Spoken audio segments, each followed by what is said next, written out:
যেদিন দেখবে তোমার কাজের চাপ বেশি থাকবে সেদিন হাতে সময় থাকবে না।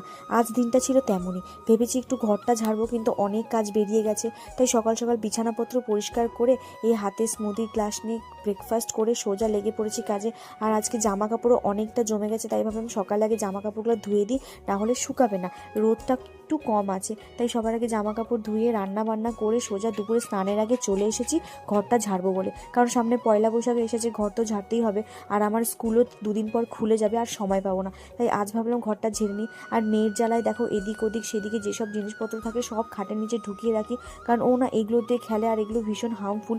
একটু হাতে টাতে লেগে গেলে কিন্তু ব্যথা পাবে, তাই ঢুকিয়ে রেখেছি। আজকে ঘর ঝাড়তে গিয়ে পেলাম।